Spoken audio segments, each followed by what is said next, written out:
Hello, everybody. So, I'm coming back for our first topic of under lipids. Okay. We have fatty acids. So, before anything else, okay, I will try to discuss that fat or fatty acids is not the main reason of obesity, okay, and weight gain.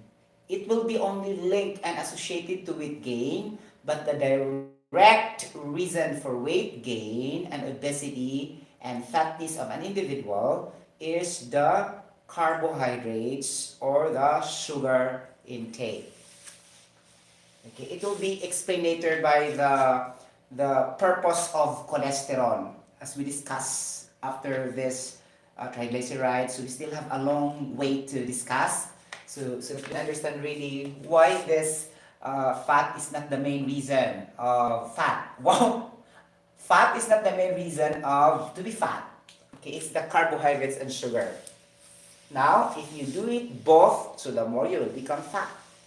So I'm just trying to say, if you try to compare the intake, you will be more on the meat, you will be more on the this oils, or let's say this pasta, okay, cake, pizza, what else? Pizza pie, okay, things like that. And then okay, let's say spaghetti also, right?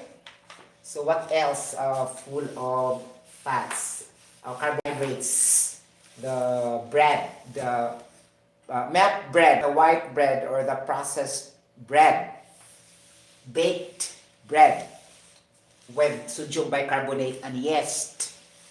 Okay, so this can triggers you to become fat if you try to intake that or in a higher level of dosage and you eat frequently. Okay, things like that. So eating too much fatty substances so could trigger to another diseases, not for obesity and fat directly. You get the point? Things like that. Okay. So let's say fatty acids. So the first thing to do is to explain the fatty acid. FATTACIDS.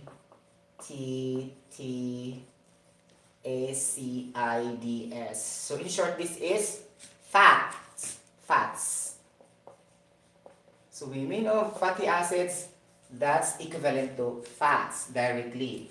For example, unsaturated fats or unsaturated fatty acids. Saturated fats or saturated fatty acids.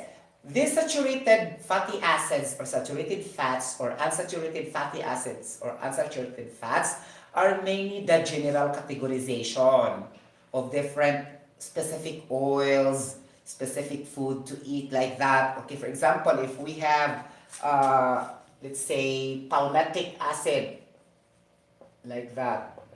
Okay, so the more it is highly saturated, the more it is saturated fats. What do you mean by saturation? Meaning to say it will not be bended during the formation of the elemental constituents of the structural formula. So there will be no double band, there will be no triple band, only single band. So that's what we mean in organic chemistry as saturated. Okay, so example, if you have palm oil like that, coconut oil, what else? Okay, olive oil, okay, sunflower oil, and then vegetable oil, okay, canola oil, things like that. Canola oil, soybean oil, okay, things like that, or other oils, okay, things like that. So, things like so. Fats and oils are under fatty acids. Again, fats and oils are under fatty acids. We don't have to say oil, but when we say fats and fatty acids, oils are already built into that terminology. Get the point? Okay. Examples of fats and oils are palmitic acid because this contains fats, but their form are oils. Okay? Palmitic acid, palm oil, coconut oil, olive oil, sunflower oil, vegetable oil, canola oils, soybean oil, like that. Now, you need, or corn oil, there's still corn oil, right? Or corn oil. So, how can you categorize if it is healthy or not? Now, consider the formula. Draw that in a blank sheet of paper. Then if there's a double band and there's unsaturation, so meaning healthy. Okay, get the point? But if there's no double band in your structural formula, then we could say saturated and bad. Okay, things like that. But to make sure, you will research, right? Okay, but if you are science professional or chemist or chemical engineer, you have an idea. Okay, things like that. Okay, so we need to have evidence by experimental records. Things like, oh, how true is that I am telling to you. Things like that. You get the point? Okay.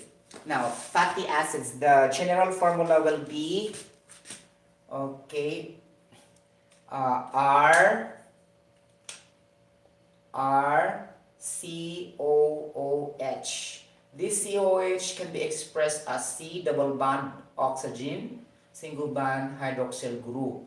Meaning to say it contains hydroxyl, carbon atoms, and the alkyl group, and the oxygen atoms. Oh, I love it. There are 4. Okay, oxygen atoms, hydroxyl ions, carbon atoms, and the alkyl group. The alkyl group is really a hydrocarbon chain. Carbon and hydrogen atoms. That's what it means by alkyl group. Okay. Now take note fatty acids. Okay. Like that. Okay. So this is hydrophobic. Okay. Things like that. Not water loving. So insoluble to water. Okay. But not entirely. I will be able to discuss that. But it dominates. Okay. Why it dominates? Because the non-polarity is too much molecular weight. So we can understand that by explaining later, okay? Things like that. So this is our general formula, no? Itong fatty acids. For example, I have one fatty acid. Okay, let's say I have olive oil. So olive oil is known to be a linolenic acid. This is very healthy. Okay, let's go to the very healthy, of course. Positive vibe. Okay, olive oil. Olive oil. So, olive oil is very healthy because it contains omega fats, omega-3 fatty acids. Okay, things like that. So, olive oil is linolenic. Linolenic acid, specific linolenic oil, specific, okay, things like that. So olive oil, linolenic acid, oil, okay, but it's acid also during the chemical formula. Okay, but in naming you'll never say linolenic acid, you'll say linolenic oil, but linolenic oil composed of fatty acids. Sorry. Okay, things like that. Okay, linolenic oil. So what is the chemical formula for this? Okay, 18 atoms of carbon, 30 atoms of hydrogen, and 2 atoms of oxygen. So your identification that there will be a double bands or under unsaturation or unsaturated fats. This is unsaturated fats because, okay, your hydrogen atoms are not the usual from the saturated fats. It become lesser. From 36, it narrowed down to 30. Okay, unsaturated fats. Because the original, which is 36 for the saturated fats, the more it will become 34, 32, 30, like that. There are double bands.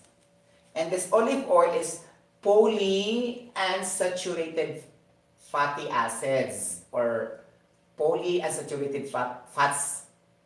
Okay, again, let's agree this. Using fatty acid is the same telling as fats. Okay, You will say polyunsaturated fats or polyunsaturated fatty acids. Because sometimes we are lazy to say, okay, so we will just say fats, but actually the same meaning, huh? Okay. But literally, this is oil, the name. Okay. Now, so how can we say that carbon atoms is 18? So you will put carbon 1, 2, 3, 4. Sorry, guys. Okay. 5, 6, 7, 8, 9, 10, 11, 12, 13, 14, 15, 16, 17, 18. My carbons are not, sufficient to be accommodated in the whiteboard. Actually, this is continuation here. Okay, just understand. And we have a lot of hydrocarbon chain. Okay, in the left, we have the COOH. COOH. So this is the carboxylic acid. The COOH. Okay? Things like that. Okay. Then the hydrogen here. Oh, hydrogen, hydrogen, hydrogen, hydrogen. This is the, what do you call this one? The elaborative way of structuring the formula.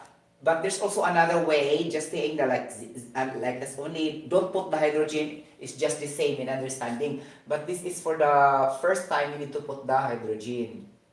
Okay, things like that. Hydrogen, hydrogen, hydrogen, hydrogen, hydrogen, hydrogen, hydrogen, hydrogen, hydrogen, hydrogen. This one is continuation only to here, ha? So actually this is hydrogen, hydrogen, because this is continuation here.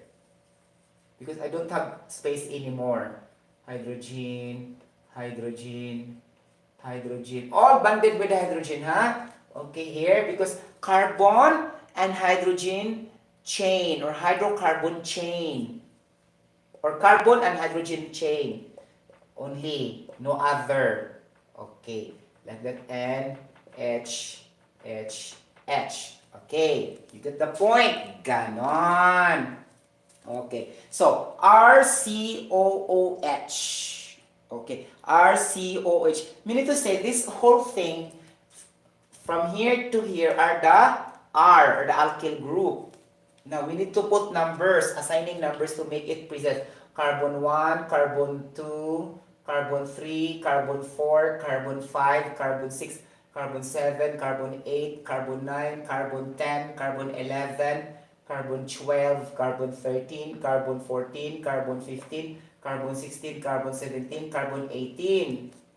Okay, so the moment we will fry our food, our meat, our chicken, you deliver 18 atoms of carbon. Okay, and 30 atoms of hydrogen and oxygen atoms of 2. But this is still, unsaturated. Because most of us will not use olive oil. We will use the coconut oil, the sunflower oil, the corn, which the hydrogen is not 30. It's more than. So if the hydrogen is more than 30, things like that, so it will become saturated, meaning not healthy. Okay? There's no double band. So, I mean to say, if you choose the wrong oil, then it could also contribute to your heart health. But the one sad thing is the money. Okay, issue that's expensive. Olive oil is very expensive. Like this only, it costs a lot because manufacturers also are looking for that it is very healthy. Then they need to make price a lot. Okay. For diet people, they will gamble. For the people who are not concerned with their health, they will not also take care for that. They will buy really the coconut oil, the saturated fats, okay, things like that, or the oil that have saturation. Okay, now here linolenic. Okay, so in linolenic oil there are 3 double bands. That's why we call poly. So it will bend in number 9. So double bond in number 9, double bond. Okay, in number 12, here, and in number 15. So I will never illustrate the bending because too much na. Okay, too much writing, right? So here in 9, it will bend. Here in 12, it will bend.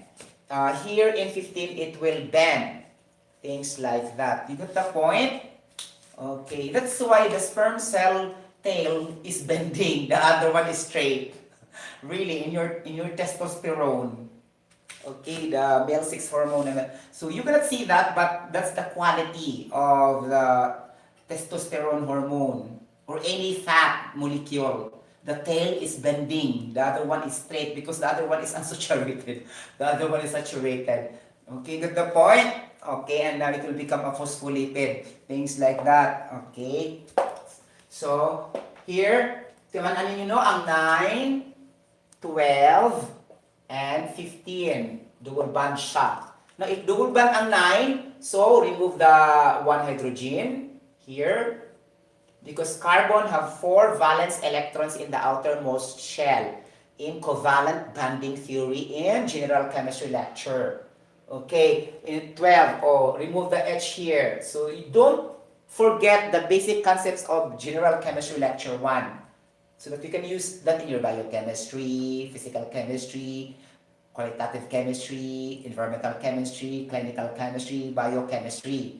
All about chemistry. Okay? Things like that. Now, 15, remove also the H. So, bend siya. Free bending. Okay, so, the more the carbon atoms will bend, the more it is healthy. Okay.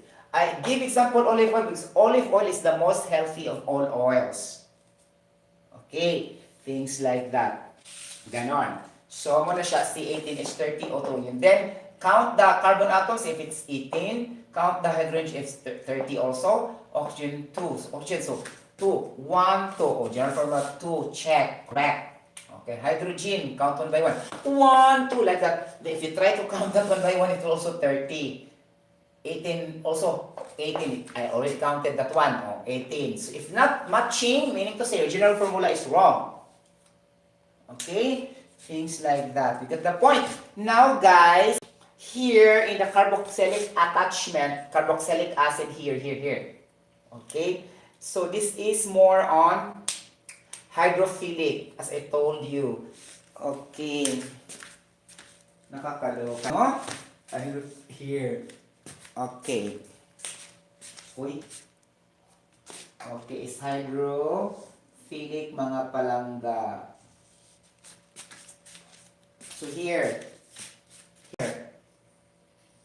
Okay?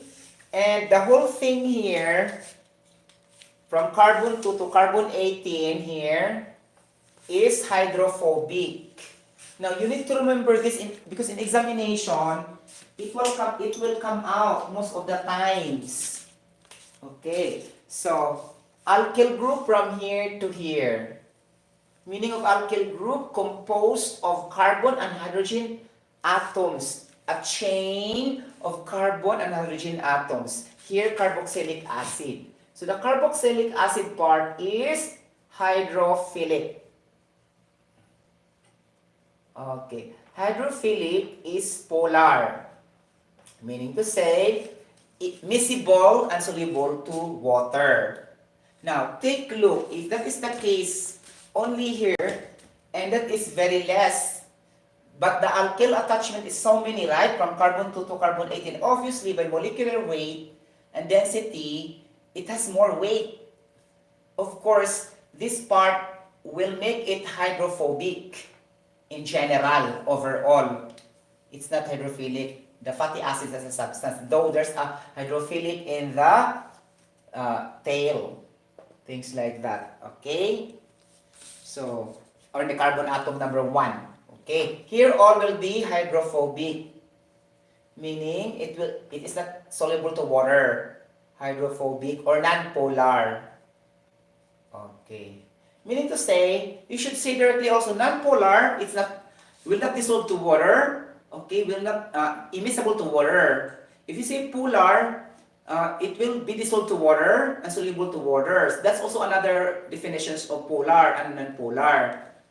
in terms of solubility and miscibility, not the electrons. Because we say electrons in chemical bonding, non-polar is completely shared electrons. Polar, non-equal sharing.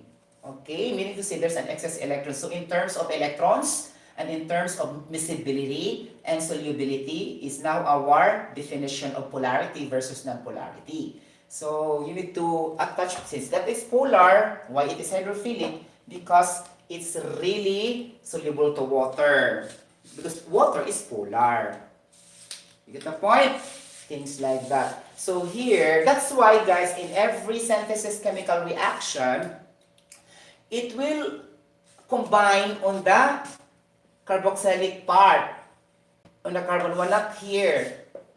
Because there's an avenue to react for the OH.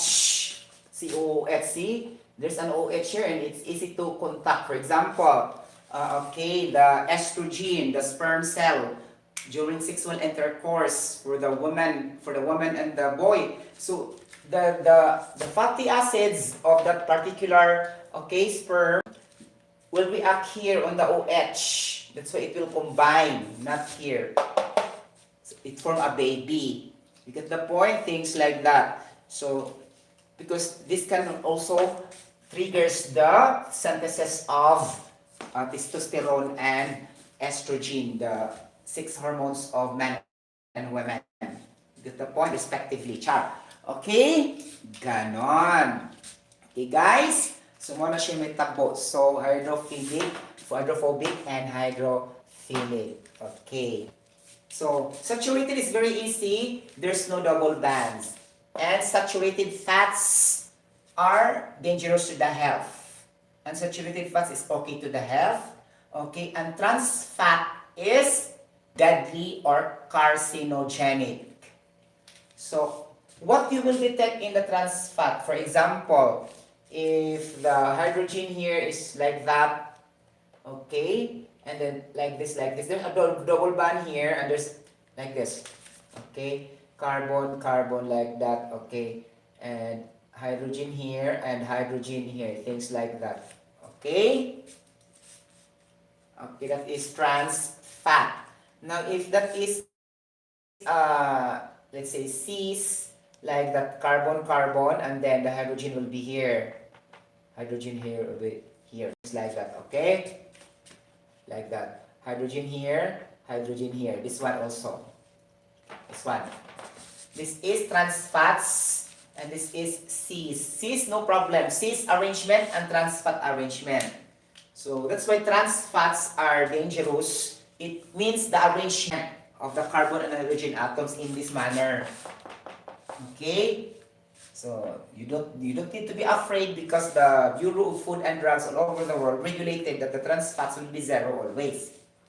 Okay, but we should not trust that also because we still keep on eating processed foods like that.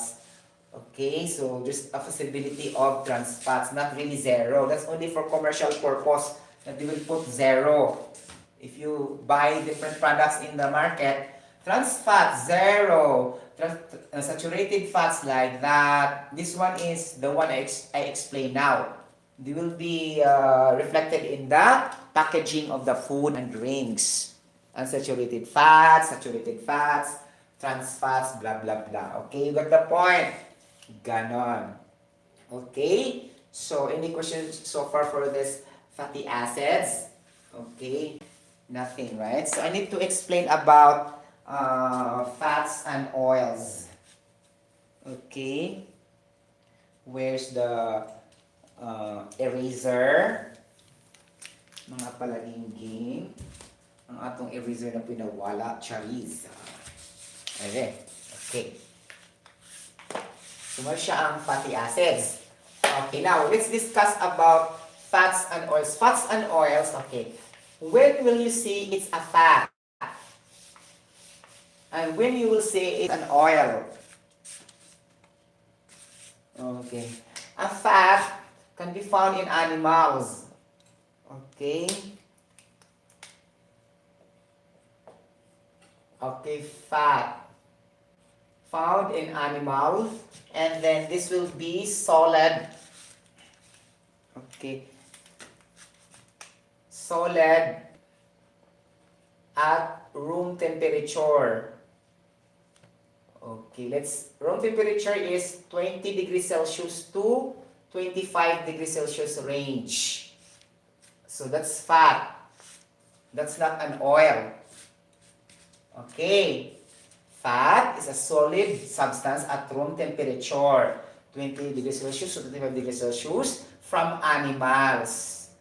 Okay. Now the color is white. Okay, now the specific acid for that is butyric acid. Butyric acid is a fat. So butyric acid is an acid found in the fat of an animal. Okay, it's also an acid found in cheese, making cheese, dairy, cream, like that. The butyric acid is always solid white. Okay, formula of butyric acid is 4 atoms of carbon. Okay. 8 atoms of hydrogen and 2 atoms of oxygen for 8,2. This is butyric acid. Okay? Things like that. Now, when we quit as an oil. An oil. Nakakaloka. An oil is liquid at room temperature. Oil, wait mga palagingging ha. An oil is liquid. An oil is liquid at room temperature 20 degrees Celsius to 25 degrees Celsius maximum. So this is coming from the, coming from the plants. Okay, things like that. You get the point? Fats coming from the animals, oils coming from the plants. So that's called fats and oils. Okay, so these are usually fatty acids and fatty esters. Things like that. You get the point? Yes. Okay, muna siya nga fats and oils. And our fats and oils, we're always triggered to produce, triglycerides. And it's very clear, right? So, if you have high level of triglycerides, usually your cholesterol also will get high, but it depends on the situation because there are also other factors. But I'm saying normally, okay, things like that. See, the reason is fat and oil. Okay? Get the point? Ana siya, mga palangga atong hitad. So, muna siya ang pinungdan why mo taas atong triglycerides. Okay. So, any questions so far for this, fats and oils? Okay. Ato na siyang let's erase this one.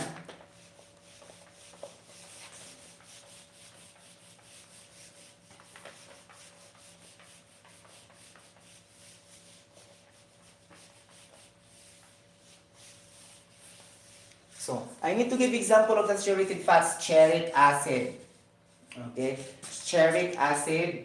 Okay, we have 18 atoms of carbon, 30 atoms of hydrogen, 2 atoms of oxygen. Then after that, I'll never write them because too much erased like that. Just put that in a blank sheet of paper. And then we have here the oleic, the 18 atoms of carbon, then 34 atoms of hydrogen, 2 atoms of oxygen. So notice the gap when I mentioned the number of atoms. And then linoleic acid, okay, 18 atoms of carbon, okay, 32 atoms of hydrogen, 2 atoms of oxygen. Linolenic, carbon atoms is 18, olive oil is the example. Okay, hydrogen 30 atoms, 2 atoms of oxygen. Now, if we talk about omega fatty acids, omega fatty acids, which are good to the heart health. So you will look at the nutritional packaging, value, nutritional value in the packaging, it reflected omega-3, omega-6, okay, things like that. So that's good for the heart. So our counting there is from the left, okay, carbon, okay. For example, because this is 1, 2, 3 carbon, it's in the carbon number 3, okay, our double band. As I told you, the more it has a double band, the more it is healthy. So if the double band is here in carbon number 3, this is omega 3 fatty acids. So it's very clear that the identification of an unsaturation and very healthy or fatty acids is in the double band requirement. Okay? Now, omega 6 fatty acids. So carbon 4, carbon 5, carbon 6 is also in the carbon number 6 is the double band. That's why omega 6 fatty acids. Okay, you get the point? So from the left, start counting from the carboxylic acid here. Okay? Because the moment you will reverse that, it will become wrong. So you'll start from the right, it will not become carbon omega 3 fatty acids. Okay, you should start on the left, in which closer to the carboxylic acid attachment. Which it makes sense also because the carboxylic acid attachments is hydrophilic to water. Okay, so that's very, the more it is healthy rather than going there too far, which is too much weight and there's no double bond there and that is non-polar. So ito gives siya polarity. So once it is healthy, it will be dissolved to water. Okay, because water is the basis of all fluidity. Cleansing, flushing, digestion, synthesis, metabolism. So it should be water all the time. So if it's near to the water, then it's safe. That's why good to the heart because the numbering is very close to that acid which is hydrophilic in which water loving. You get the point? So everything can be explained talaga siya. Okay, get the point? Okay, that's why omega 3, omega 4, omega 5, omega 6. But the healthiest of all is omega 3 fats or omega 3 fatty acids. So the manufacturers all over the world, they will fortify this in our processed foods like tuna, and other canned goods. Okay? As an attraction. It is true also, however, but they don't put the carcinogen substance in there. Of course, nobody will buy in the nutritional facts. Okay, as you can notice that. Okay, there's no negative. There's no bad declaration on the substance. All are regulated into adequate levels. So we'll be wondering why also perfection, right? Okay, so actually there's carcinogens, toxins, mutagens, pathogens that are still within that canned goods, but they don't mention, of course, that's business. Okay, but for science professionals who knows, then that would not be healthy. Get the point? But sometimes it's very good to the taste because as I told you, the more it will become good to our taste, the more it will become more harmful. As I told you, bacteria, viruses loves sweet taste. The most popular and loved taste of all is the sweet. And sad to say, it's also loved by viruses, germs, and bacteria because this also microorganisms and both of us are organisms. We are macroorganisms as the highest form of animals and these bacteria, viruses, and parasites are the microorganisms. But all of us are organisms, including the human being. But we are just special and big. Okay, you get the point? Highest form. But take note, common denominator, love sugar. Love sweet. The same also the bacteria and viruses. So that's why most of the times we will really die at the age of 70, 80, 90 because of this reason. Because the viruses and bacteria can stay.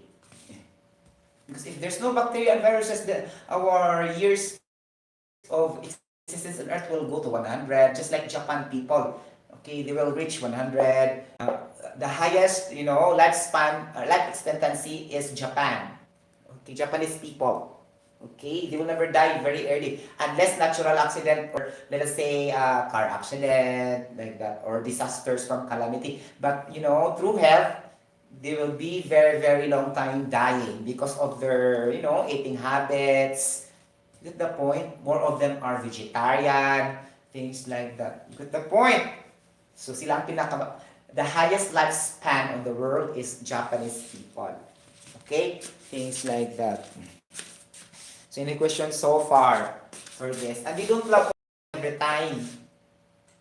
Okay? Things like that. You get the point? So as a requirement, one day you can eat daily but only one time in a day. Okay? But never 2 times, 3 times. Okay? Because if you eat meat 3 times a day, 3 times 30, 90 days. Okay? Can you expect that to be burned in your system? Okay? It will stay in your liver. The fat content will not be dissolved. As I told you, that is hydrophobic. It's not soluble to water. So it will stop because the definition also is useful for long-term energy. But it is okay if it will be used as an energy for metabolic. What if it will not be pushed or it will not be moving or flushing to aid for another chemical synthesis inside our body? Things like that. You get that point? Muna mo, bloating in yung stomach. Bloating stomach mo. Dako dyan siya ang stomach. There's no other choice. Okay? Because if the issue really, guys, if fats are hydrophilic, it's easy for them to be washed out directly. It will never stay in our visceral fats, in our adipose tissues. We have adipose. The adipose tissues and muscles, it's in there also that the fat content will be deposited. Okay? Then especially in the bile. The bile cannot control already in the burning and the digesting the fats. That's the job of the bile. Things like that. It will become a bile fats. Okay? That's why bile. Because of that bile fats. Because the function of the bile cannot digest anymore the fats. Too much. It needs acids to be digested at the same time. Then how can the fats be digested? Okay? So, di siya dali. Kaya hydrophobic man siya. It's not miscible to water. It's not soluble to water. Okay? Things like that. Kaloka, no? Okay. So, do a lot of walking exercise. The sweets can be removed like that. Me, I don't jog anymore, but I maintain my weight 68 kilograms. So what's the difference? I don't expel more of my sweet, but still closer to my previous weight, which is 66. 66, a matter of 2 kilograms only the difference, and then go back 67, 68. It will go beyond 68. Okay, because stabilize already the weight. Okay, then I know how already to adjust. For example, I don't eat white rice. Okay, I don't put sugar in my coffee. Things like that. I don't eat chocolates. I don't eat ice cream. I can only eat ice cream if it's really necessary in a big party or occasion. I will never eat also cakes. Cake. I can only eat when I go to the Philippines, but not also too much. You get the point? Things like that. So, ako yung avoid ang sweets. Okay? But I cannot also escape that in 3-in-1 sugar. Because there's sucrose there. 3-in-1. So, I avoided that one. I started also drinking 3-in-1 coffee because I think that's the reason why I gain 1 kilogram weight also. Because I don't have exercise anymore. Then I added also sweet, right? So, it would matter a lot. Walking and steps are not enough. I do also the walking at sites, from plant sometimes to here, like that. Okay, just now I finished my walking from here to there, long walk, 10 kilometers. Really, but so it would not be enough if you keep on fortify yourself with sugar and carbohydrates. You get the point? Things like that. It's not, again, it's not the meat that will make you fat. It's not the fat that will make you fat. It's the carbohydrates and sugar that make you fat. But it will lead to or link to, but not direct. Okay? Because fatty acids are related to triglycerides. Okay? You get the point? Ganon. So, wala siya akong fatty acids. Any questions so far? For our fatty acids, nothing, right? So our next topic will be the triglycerides. Thank you so much. I hope you like this. You can share this video to anybody else. Okay, bye-bye. God bless everybody. Remember that Jesus loves us. Bye-bye. Diba? Char. Ay, baka na.